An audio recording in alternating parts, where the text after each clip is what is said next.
नमस्कार, मेरा नाम धर्मेंद्र चाहर है। किसी महान व्यक्ति ने कहा है, महिलाएं दया, करुणा, प्रेम और ममता की पवित्र जीव हैं। महिला से ही संसार है।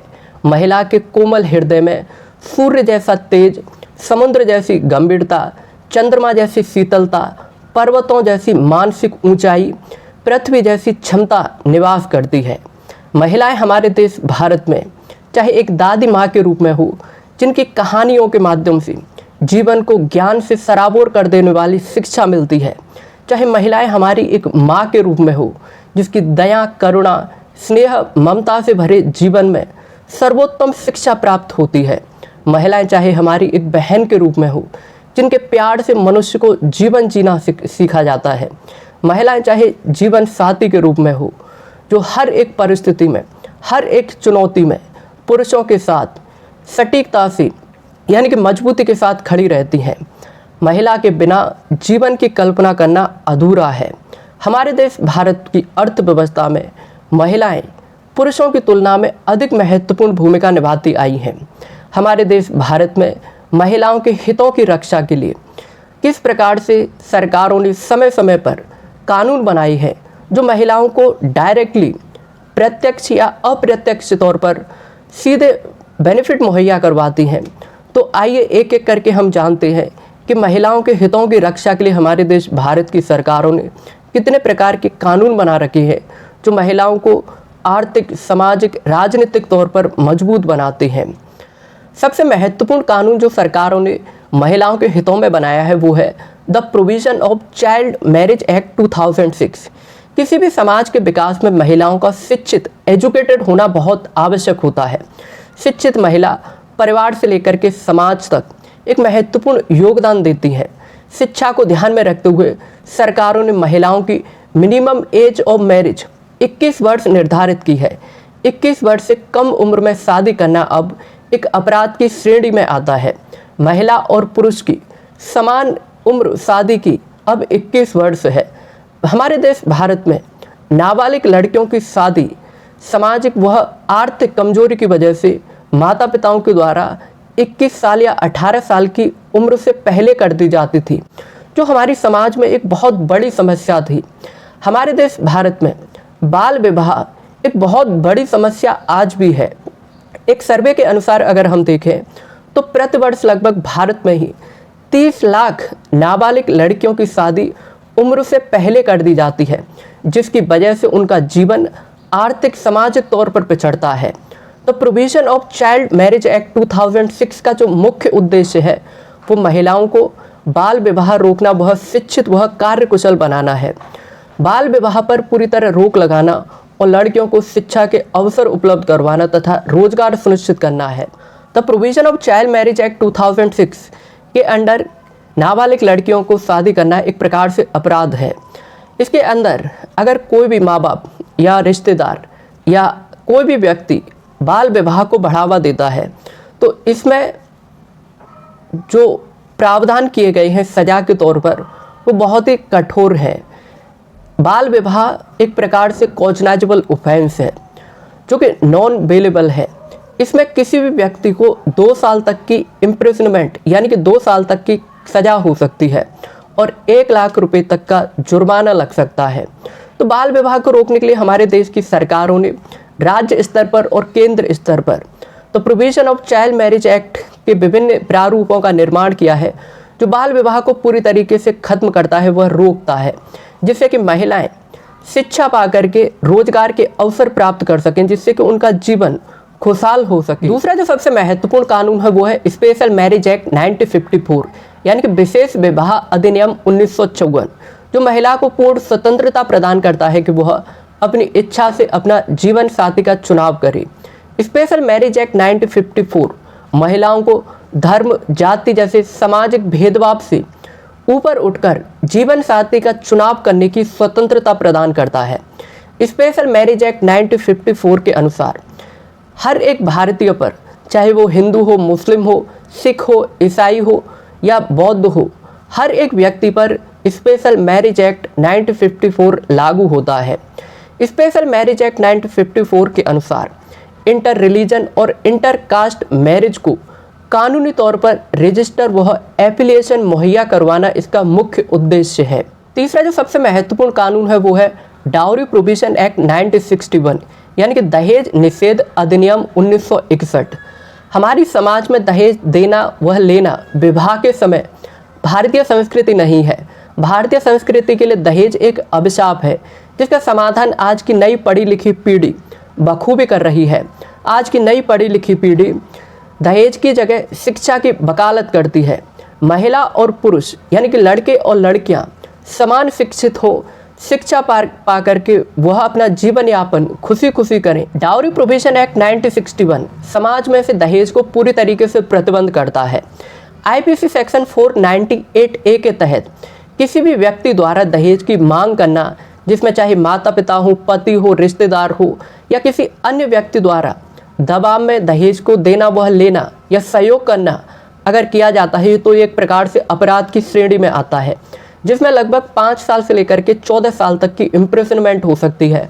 वह 15,000 से लेकर के हैवी टू हैवी फाइन लग सकता है। Indian panel code section 304B के अनुसार किसी भी महिला की अगर असामान्य तरीके से विवाह से लेकर के 7 साल के अंदर अगर मौत हो जाती है तो उसे एक प्रकार से डाउरी डेथ माना जाएगा। हमारे देश भारत में डाउरी डेथ के अंडर जो केसेस रजिस्टर होती है वो दिन प्रतिदिन बढ़ते जा रही हैं। यानी कि दहेज के कारण जो महिलाओं की मृत्यु होती है वो एक बहुत बड़ी चुनौती के रूप में हमारी समाज में उभर करके आई है।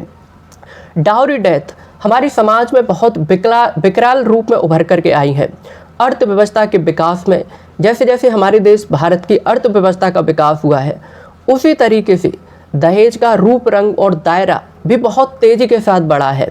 एक सर्वे के अनुसार अगर हम देखें तो डाउरी डेथ की वजह से हमारे देश भारत में साल दर साल जो मृत्यु दर है महिलाओं की वो बढ़ती जा रही है। मैं उदाहरण के तौर पर आपको national crime report bureau report 2020 का आंकड़ा देना चाहूँगा।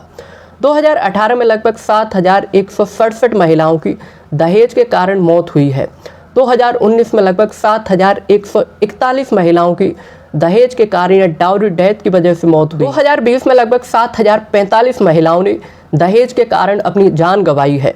वहीं 2021 में लगभग 7,080 महिलाओं ने दहेज की क्रूरता की वजह से अपनी जान या मौत हुई है उनकी। तो प्रतिदिन लगभग 19 महिलाएं हमारे देश भारत में दहेज के कारण उनकी मौत हो जाती है। तो दहेज हमारे देश भारत के लिए एक अभिशाप है। भारतीय संस्कृति दहेज को किसी भी प्रकार से मान्यता नहीं प्रदान करती है। दहेज के कारण महिलाओं की मौत भारत के लिए एक बहुत गंभीर समस्या है। डाउरी प्रोविजन एक्ट 1961 में आज आवश्यकता है कि हम इसमें अमेंडमेंट करें। अगर कोई भी व्यक्ति दहेज को लेता है और उसका बढ़ावा देता है या उसे सपोर्ट करता है तो ऐसी स्थिति में सख्त से सख्त कानूनी कार्रवाई हो सके उन लोगों के खिलाफ इसे कदम उठाने की आवश्यकता है। डाउरी प्रोविजन एक्ट विभिन्न प्रकार के हमें उनके निर्माण की आवश्यकता है जिससे कि हम समाज में दहेज को पूरी तरीके से प्रतिबंध कर सकें, इस पर लगाम लगा सकें। चौथा जो सबसे महत्वपूर्ण कानून महिलाओं के हितों की रक्षा के लिए बनाया गया है वो है इक्वल रिमनरेशन एक्ट 1976 यानी कि समान वेतन अधिनियम 1976। Equal pay for equal work यानी कि समान कार्य के लिए समान वेतन प्रदान करना महिला और पुरुष को। यदि किसी कंपनी या संस्थान में महिला और पुरुष एक समान कार्य करती हैं, लिंग यानी कि जेंडर बेस्ड आधार पर या पेमेंट में अगर किसी भी प्रकार का कंपनी और संस्थान के द्वारा भेदभाव किया जाता है तो एक प्रकार से अपराध की श्रेणी में आएगा। According to section 2 equal basic salary और इक्वल बेसिक वेज वेतन के रूप में महिला और पुरुष को प्रदान किया जाएगा फॉर इक्वल वर्क।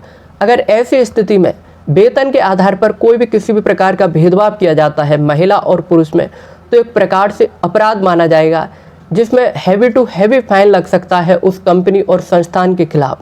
बहरहाल इक्वल रिमनरेशन एक्ट 1976 महिला और पुरुष को समान वेतन मुहैया करवाता है यानी कि महिलाएं भी सेम कार्य के लिए समान कार्य के लिए इक्वल पेमेंट प्राप्त कर सकती हैं। पांचवा जो सबसे महत्वपूर्ण कानून है वो है prevention provision and redressal of sexual harassment of women at work place act 2013 यानी कि कार्यस्थल पर महिलाओं के साथ यौन उत्पीड़न अधिनियम 2013। 2011 के आंकड़ों के हिसाब से अगर हम देखें तो हमारे देश भारत में लगभग 14 करोड़ 58 लाख महिलाओं के साथ यौन उत्पीड़न जैसा अपमानजनक व्यवहार हुआ है। हमारे देश भारत में कार्यस्थल पर, चाहे वो ऑफिस हो, संस्थान हो, जब महिलाएं पुरुषों के साथ काम करती हैं तो उत्पीड़न जैसा व्यवहार लोभ में महिलाओं के साथ अक्सर सुनाई देता है या हम अखबारों में पढ़ती हैं। 2006 से लेकर के 2012 के नेशनल क्राइम रिकॉर्ड ब्यूरो के अनुसार अगर हम देखें तो आईपीसी सेक्शन 358 के अंडर लगभग 2,83,707 केसेस रजिस्टर हुए हैं। आईपीसी सेक्शन 509 में लगभग 71,843 केसेस रजिस्टर हुए हैं। वहीं जो रेप की कैटेगरी है उसमें लगभग 1,54,251 केसेस रजिस्टर हुए हैं। ये वास्तविक उत्पीड़न का लगभग 1% ही मामले उजागर हुए हैं। तो इसके परे है जो 99% हकीकत है महिलाओं के साथ एट वर्क प्लेस पर जो हरासमेंट या उत्पीड़न जैसी घटनाएं घटित होती हैं, वो ये दर्शाती हैं कि बहुत सी उत्पीड़न के मामले तो उजागर ही नहीं हो पाते हैं। तो आज जो महिलाओं के लिए हमारे देश की सरकारों ने कार्यस्थल पर महिलाओं के साथ जो यौन उत्पीड़न की जो संभावनाएं होती हैं उनकी रोकथाम के लिए sexual harassment of women at work place act 2013 का जो निर्माण किया गया है, इसमें हम बखूबी देखते हैं कि वर्क प्लेस पर किसी महिला को बिना इच्छा के छूना या छूने की कोशिश करना एक प्रकार से अपराध है।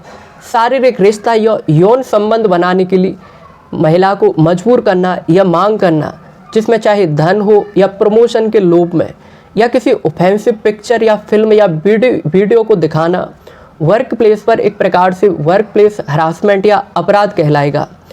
इसमें जो पनिशमेंट है वो हरासमेंट के नेचर पर निर्भर होती है। अगर किसी महिला के साथ मजबूरन छेड़छाड़ की गई है तो इसमें 1 ईयर टू 7 ईयर इम्प्रिजनमेंट हो सकता है, वह fine heavy to heavy fine लग सकता है। महिलाओं के साथ वर्क प्लेस पर हरासमेंट को रोकने के लिए हमारे देश की सरकारों ने समय समय पर विभिन्न कानून बनाए हैं और समय समय पर इनमें अमेंडमेंट करने की आवश्यकता है। छठवां जो कानून महिलाओं के हितों की रक्षा को ध्यान में रखते हुए सरकारों ने बनाया है वो है मटर्निटी बेनिफिट एक्ट 1961, जिसमें 2009 और 2020 में अमेंडमेंट किए गए हैं। महिला कर्मचारियों के लिए 26 हफ्ते यानी कि 26 वीक लीव या अवकाश मुहैया करवाना बिना पेमेंट को रोके हुए। महिला कर्मचारी जो बच्चे के जन्म से पहले व बच्चे के जन्म से के बाद टोटल लगभग 26 हफ्ते 26 वीक अवकाश प्राप्त कर सकते हैं बिना पेमेंट को रोके हुए, जो महिलाओं को पूर्ण स्वतंत्रता देते हैं कि वो बच्चे के जन्म से पहले व बच्चे के जन्म के बाद पूर्ण स्वतंत्रता के साथ पूरी शक्ति के साथ विकास कर सकें, जिससे कि शिशु और माँ दोनों स्वस्थ हों, महिलाओं पर वर्कलोड न हो।